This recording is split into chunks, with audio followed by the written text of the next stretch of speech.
If you hit that 995, you divide that by 7% cap rate, that is a $4.8 million increase in value. We had a small fire. We had a flood. We have had 2 people that have died in our units. We had a person who was basically rebuilding engines in his bedroom. He was bringing parts in through the window. The whole house was covered in grease. All kinds of unique things we get. But we've built a cadence over the last 6 months of really setting how we want to operate the asset and push our property management. Been listening to your podcast for a long time. Never thought I'd get to be on it. So taking action pays off. You're never going to learn everything. Learn on the job. Learn by getting involved. Learn it all. Welcome back to Multifamily Rockstars. So as you guys know, these are the episodes where we deep dive into our guest deals and we give you some practical and actionable items for getting started and doing your first deal, even if you're brand new to the multifamily arena here. And I've got my co-host Mark Nagy with me here as usual. What's going on, Rod? I'm especially excited for this one because I've got one of my business partners here on a deal. So I think we can get a little bit more granular and detailed on some of the management stuff because I know he's really good at that. So I'm excited to get into it. Love it. Well, we're going to deep dive on the deal then. So we've got John Abraham, who I understand just discovered is your partner. He's also a warrior, which is really cool. So John, welcome, brother. Oh, thank you for having me, Rod and Mark. Very excited to be here. Been listening to your podcast for a long time. Never thought I'd get to be on it. So, taking action pays off. Yes, it does. It's funny. I just interviewed someone for a previous interview, Kyle Stevenson, and he told me he used to listen to it and say, one day I'm going to be on that podcast. He just made the declaration and boom, that's how life works when you decide something like that. Well, welcome, my friend. Why don't you talk a little bit about who you are, why you, where you came from, as a core, previous employment or even maybe still current employment to why multifamily? Yeah, absolutely. So much like your story, I'm an immigrant, came here about 25 years ago, 2 bags, one-way ticket, came to Texas A&M to go to grad school. That translated into a job in large-scale construction in California and brought me to Oakland, California. Been here for about 20 plus years in Oakland. Work in construction consulting. So I'm a partner in a consulting company and I run consulting for large technical construction. And always, coming from India, which is where I'm from, real estate's a big thing. It's one of the goals in life. Go to school, get a job, buy a house, right? Building assets. That's something that's deeply ingrained in us and something my father has done, build assets, and so buying that first house, I timed the market, bought it at the bottom of the market here in 08, 09. And then it was always like, what are we going to do next? My leap into real estate investing and actual taking action, as you say, got to take action, was spurred by my wife. She was the one like, what's with talking about these dreams? Let's go get it. And that's what set us off on our journey. And she's really been instrumental in that success and why we've jumped into it. So, well, then get her on and you kick your ass off and let's put her on. I'm just kidding. Love it. Well, let's talk about that deal that you guys are in on together. Where's it at? What is it? How'd you find it? So it's a 92 unit in Wichita, Kansas. And we found it. I got into it purely because of networking in the warrior community. The community is awesome. Every event I've been to, I've met great people. And just by networking and talking to people, telling people where I currently invest and where our assets are, that's what brought it to me. One of your rock stars, Bharat Kona, called me and said, hey, John, I know you work in Kansas and Missouri, and we got a deal. Are you interested? I know you know the market.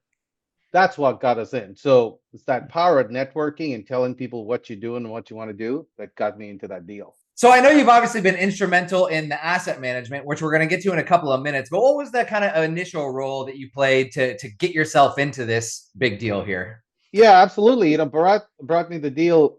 I'm one of those people who wants to be involved in every aspect or learn about every aspect of the whole syndication deal. The first thing I do is underwriting. In my core career, my W-2 job, I do deal with lots of dollars and numbers, and I bring that to underwriting. Every deal you underwrite, you get a little bit better, you learn a little bit something. So first thing I told Bharat is, well, send me the underwriting, right? He sent me the underwriting and I underwrote it. And we went back and forth and back and forth, analyzing every line item. When people try to decrease expenses, I really question it, right? We all know insurance and taxes, they only go up. So we spent a lot of time underwriting and talking to partners. And then that was the first thing we did. Is underwrite it. The second thing I did, went out to the asset, you know. And so I've tried to stay involved in every component of the deal, because I think it's important to learn everything. Even if you're hyper focused in one thing, learn it all.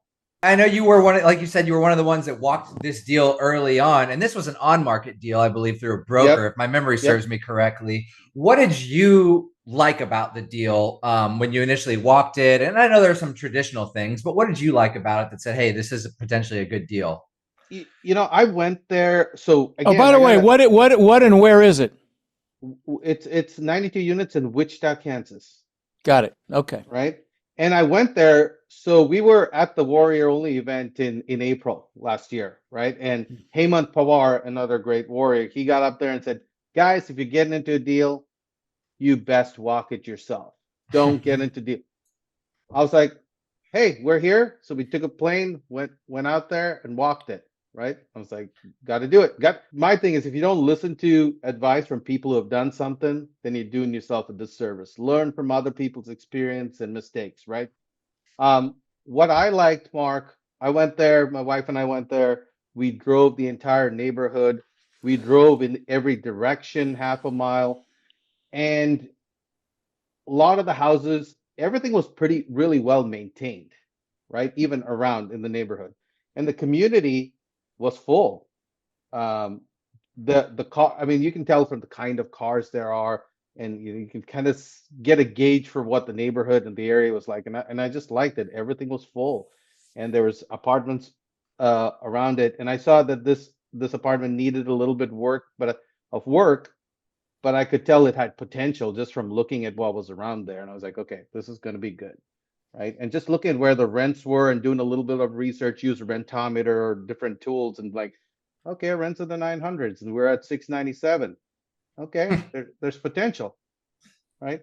So yeah, that's significant potential. 200 plus bump is good, really good. Yep. Yeah. Your note said the rents were at 691 and target was 935. So that's a hell of a bump. Yeah. Well, I'll even say above and beyond that, we've been getting better than that. We've been getting 975. We've been getting 995. We've even been getting over $1,000 for a couple of the units where we've installed new cabinets and countertops and things like that. So we're even getting better on some of them. What do you? So let me ask you this: what do you think the cap rate for that asset is right now? Just out of curiosity. 7? Yeah, about 7. Probably. Okay, hold on. Times 12 times 92. So I'm calculating what that increase is going to be. So if you take, it's about $300 a month if you're at 995. On a 92 unit, annualized is $335,000 increase. So if you hit that 995, and what did you say, a cap rate of 7? You divide that by a 7% cap rate. That is a $4.8 million increase in value. Boom, baby. That's freaking awesome, boys. That's freaking awesome. I love it. So what are you doing to improve that place, John?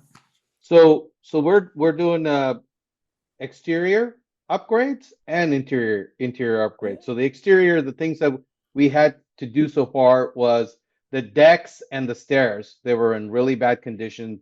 So we've redone all of the stairways, entry stairways. We've done some of the decks that had to be done. We have by the way, sorry to interrupt. How much was your total CapEx budget for this asset? $1 million. Okay, so $1 million to do the steps and the things you're describing here. Okay, right. All right. Yep. So we've done stairs, decks, parking lot striping. One of the biggest things that struck me when I drove the asset was, we have 3 driveways to the asset. Right in front of the driveway, the main driveway is these dumpsters. Everybody's putting their trash there. I'm like, nah, this is just a complete eyesore. So we found 3 spots towards the back of the development, poured new concrete pads, moved the dumpsters away. Instant That's curb nice. appeal. By the way, Instant let me give you a little ninja trick. It's very often you can get a towing company to do the painting on a parking lot. We did that on a San Antonio asset where they striped it and numbered it, so we were able to charge people to park in front of their units. And it was, at that time, it was a 4-cap. It was a $800,000 increase in value for letting someone else paint the parking lot and a towing company, because then if there's a broken down car, they tow it, they make a lot of money, so they'll pay to stripe it. Just FYI. All right, so you did the parking lot. What else did you do? Decks and stairs, dumpsters. Dumpsters. We tore down the fence in the front that was completely falling apart. We've trimmed a lot of the trees. We've added parking lot lighting so people can walk to their cars at night. We've added new lights at all the decks. So we've done a lot of work on the outside. We do have some painting and siding repair that'll come up in the spring because the weather is not good right now. So what about the interiors? Yep, interiors. We have sort of 3 different types of turns. We have just a regular turn, which is just paint and carpet. We have a bigger turn where we upgrade all of the fixtures, lights, fans, redo the countertops, so forth. And then we have some units that are complete turns with new vanities, new mirrors, all full chrome package. In terms of all of the lights, door hinges, locks, everything, and then new cabinets and countertops. So we've done them in 3 different sort of packages. Gotcha. Yeah. We've also done things. I know you mentioned. I don't know if you mentioned lighting. It was super dark there at night beforehand, so the lighting that we're installing is an instant curb appeal as well. Brand new website. We noticed none of the properties around had good websites. They were all kind of crappy.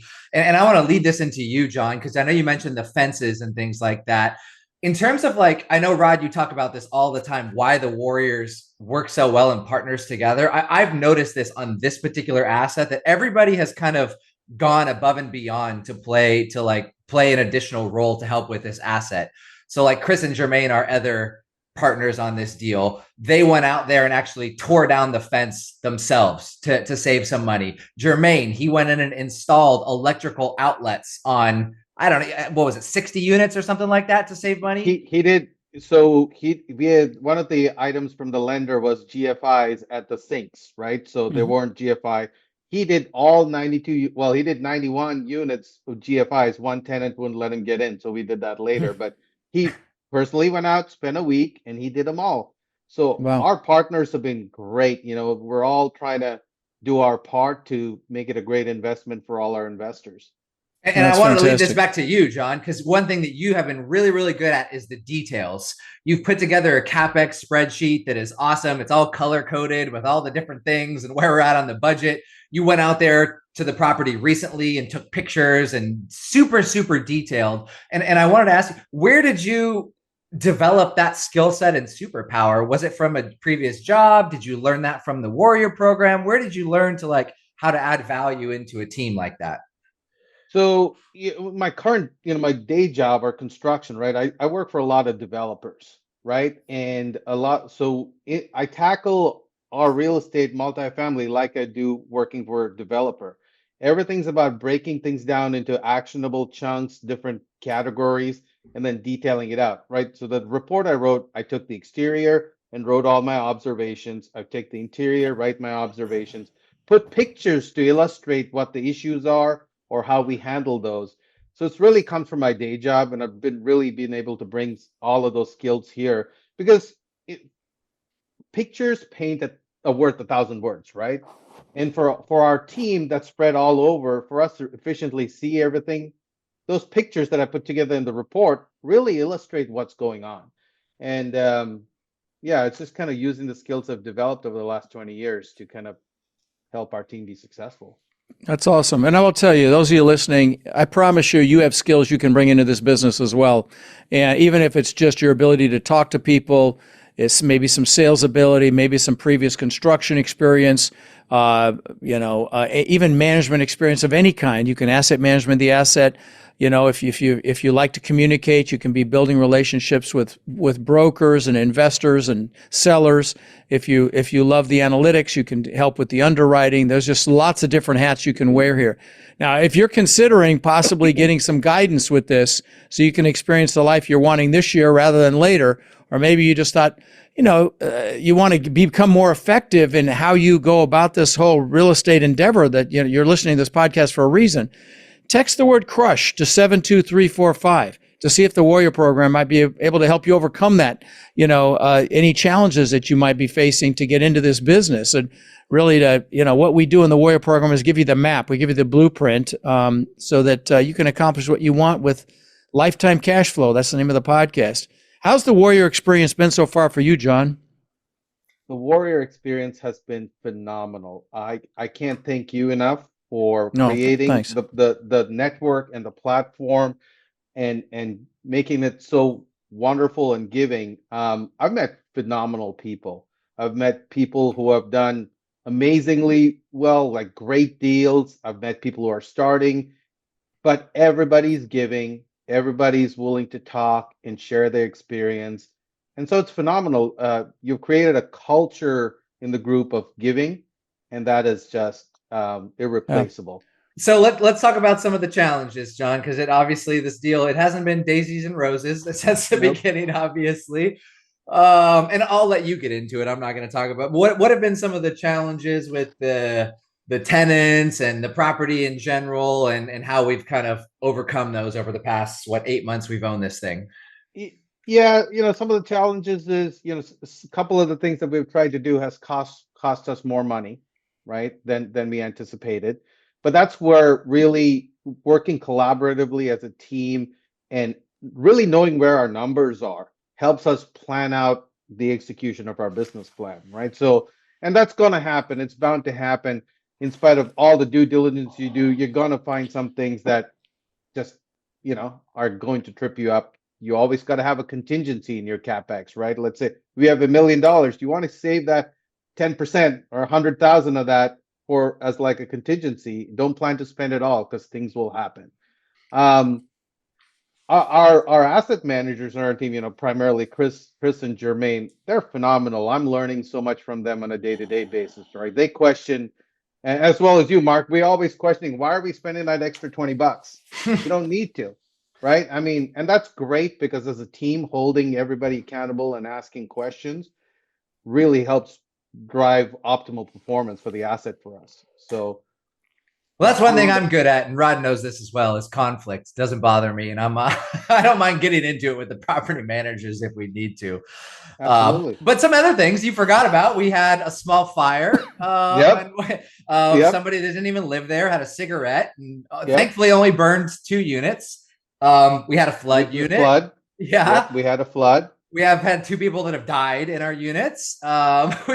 We had, wasn't there someone who had like a bunch of animals or something like that we had to evict? We had a person who was basically rebuilding engines in his bedroom. He was bringing parts in through the window. The whole house was covered in grease.